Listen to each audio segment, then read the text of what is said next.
Hello, thank you for listening to A Glimpse of the Kingdom. I'm David Pendergrass. I just recently had a counseling session with a man and a gentleman, and I was so proud of him.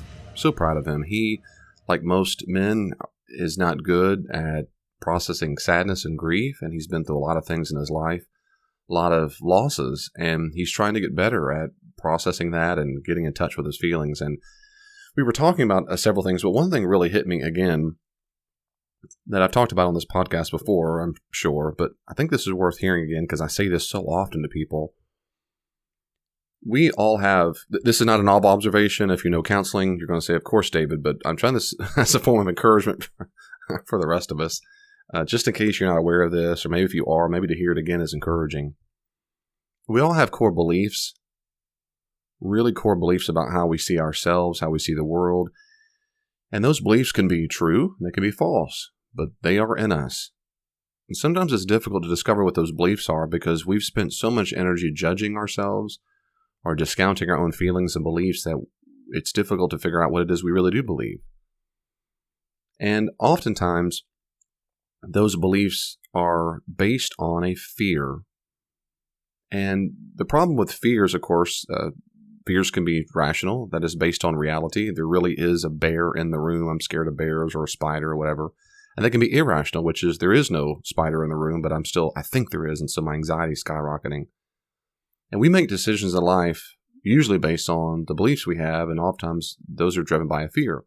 What I'm talking about now is this exact point is at a core belief, every single human being wants to matter.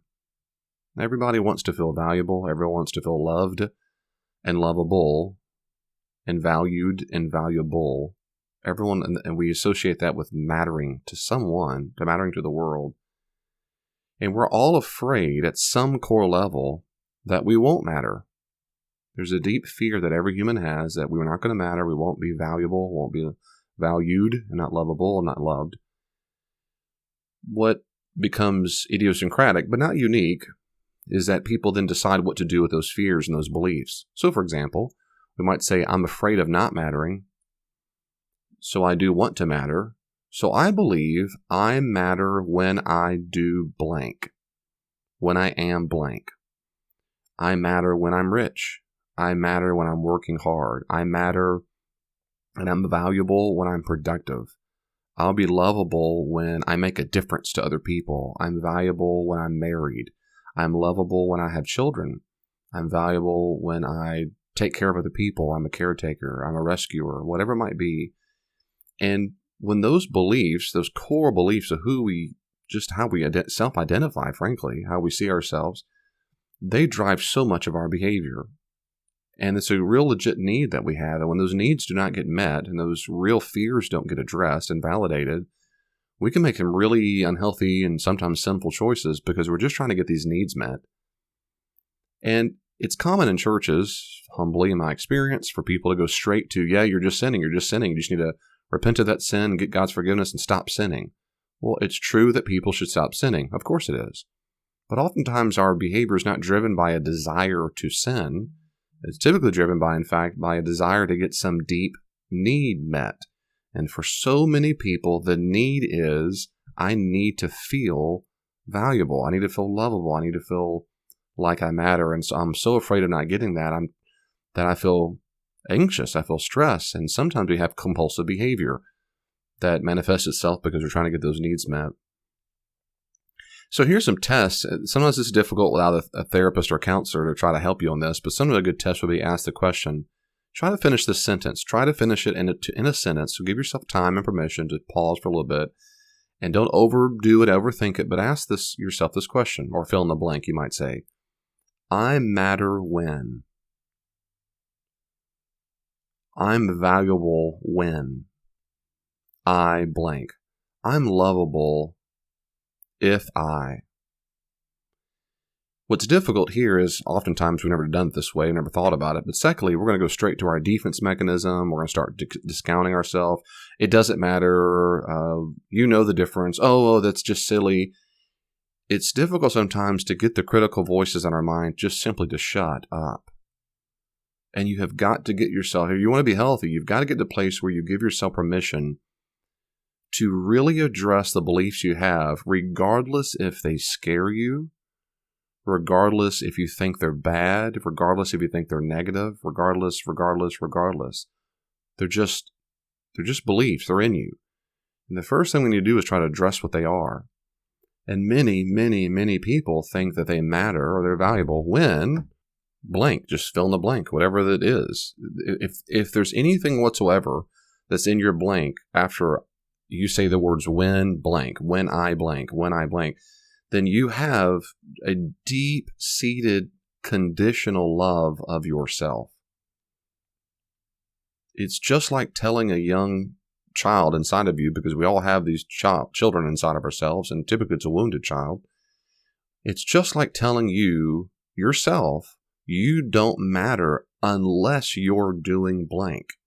You don't matter unless you are working hard. You don't matter if you don't have those degrees. You don't matter that much if whatever. What is it? What do you have to do? Now, Dave, that sounds so harsh. Again, if you can stop judging yourself, well, other people have it worse. Well, stop comparing yourself. If you can stop all that stuff and just listen to the inner child inside of you that says, that is a real fear I have, this is a real belief I have.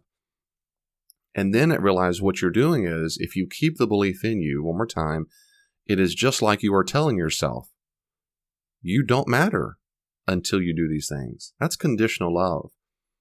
And whenever we feel conditional love and conditional acceptance, we will then try our best to perform to get what the thing we need. Why? Because we're afraid we're not going to get it. And so we do the dance. And we will dance for other people. We will think, for example, if it matters to you that a person deep in your childhood, you learned, mom and dad taught you either explicitly or implicitly, you don't matter until you take care of them. Maybe they're an alcoholic. Maybe they were a rage addict. Maybe whatever it is, and you had to take care of them all the time. And then what happens is you spend the rest of your life believing that you don't matter unless you are a caretaker. So then you find yourself attracted to people that you can fix and that you can care for. And you find yourself nervous or anxious around people you cannot fix. You don't like them. You don't trust them. Deep-seated fears that if they don't need me, then I don't matter to them. And so I find myself even intimately sexually attracted to the opposite sex or whatever, or certainly friendships. I really think about those kind of, you might be the kind of person that most of the friends you have are really friends because they need you. Now, deep down, actually, that makes you sad. It makes you a little frustrated because you realize that. You realize that they really only are your friend because you provide a service to them. And you don't like that. But you stuff that part of yourself because why? Because this is how I matter. I matter when I'm taking care of someone's needs. But there's a part of you inside that says, yeah, but I don't like that fact. I don't want to have to be needed to have a friend. What if I'm needed? No. You can't have needs. Your needs are bad. Or at least they're not as bad as someone else's. And so we discount those things. That kind of conditional love is very detrimental. It's very unhealthy. It's very sad. Again, it's just like you telling a little child, you putting your finger wagging in their face and going, you don't matter unless you're trying to heal everybody else. Whatever the issue might be, whatever your I matter when, whatever fill in the blank. In the Christian worldview, we don't have to live that way. This is not for guilt. And like I said, it's not that you're not a dirty, rotten sinner if you have these kind of beliefs in you. It doesn't mean you're screwed for life either. It does mean that you're wounded. It does mean that you're wounded. In the Christian worldview, we don't have to have this fear. Now, if you're a non-Christian, I don't know, your value probably does come from performance or some other, I don't know where, you make believe where it comes from. And you'll find yourself never really fully satisfied probably in life because you'll always feel conditional love and acceptance. Well, I matter when I'm very wealthy and I don't have to rely upon anybody. I can take care of my own needs. Well, that's true until you don't have enough money. And if you lose the money, then you don't matter anymore. Well, that's unfortunate. It's just constantly conditional. In the Christian worldview, Christians are to believe. Doesn't mean they all believe this. In fact, in my experience, many Christians don't, in fact, really believe this. They'll say they know it. They say they know it. They don't really believe it. What is true and what we're supposed to believe, because it's true, is that we don't matter when. We're not lovable when. period. And so a Christian, a really healthy, mature, healthy, well-adjusted Christian, when I ask the question, fill in the blank, I would say, what would be the answer to the question, I matter when? A healthy individual would say, no, the answer is, I don't matter when. That's not the fill in the blank. You should have said, I don't matter when. I matter because I matter to God. So if you want to win, okay, I matter when I matter to God, but that's already a fact. It already matters. God loves me right now. I'm valuable to him right now. If the creator and sustainer of the universe says I matter, then I matter. Period. So any other conditional thing, any conditional responsibility you put upon yourself or requirement you put upon yourself, it means you do disagree with God. God doesn't really know what he's talking about, and his value and love of you isn't really good enough. You only are lovable and valuable when you're doing something else that God never asked of you in the first place. Now, I'm not saying that for guilt. You learned that as a child, some point. You learned it because you learned it from some adult, some authority figure, and then it got stuck in you because it worked to some degree. There was some survival benefit to it. So you don't judge yourself that you have the belief. It's just in you, and you got it, and it worked as a child. And now as an adult, we say, is this what I want to do? Do I want to keep believing this? So again, the key is not to discount your feelings or judge yourself. It's that, yeah, it got in me, probably from a young age, probably so, and it stuck. I never really thought about it before. Now that it's there, do I really want to tell myself the rest of my entire life that you're really not good enough unless you're doing blank? Or do I want to replace those false beliefs with a true belief, my inner core belief that I matter right now because I exist? God says I'm valuable and I'm lovable, period. Period. And if you don't know your Bible well, maybe you can trust me, maybe not, but he does right now. I'm very, very fortunate to have two fantastic children and to take after their mom. And they were valuable. I mean, from the second we knew, and before then, of course, they were already valuable to God, but the second we discovered we were pregnant, they were instantaneously loved. And they were the size of a thumbnail. I mean, they were nothing. They were size-wise, they were just a zygote and nothing. Tiny, tiny, tiny, but they were extremely valuable to us just because they existed. The little embryo wasn't doing anything, wasn't performing anything, hadn't read a book, hadn't gotten a job, hadn't earned a penny, hadn't been clever for 1 second.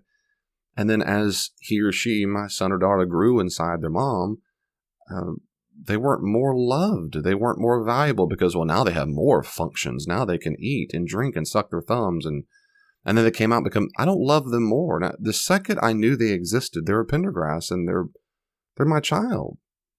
They don't need to do anything. I mean, there's no else to say that. They don't need to do anything for me to love them more. I don't love them more now that they're older. I won't love them more 5 years from now. It just doesn't. They exist, period.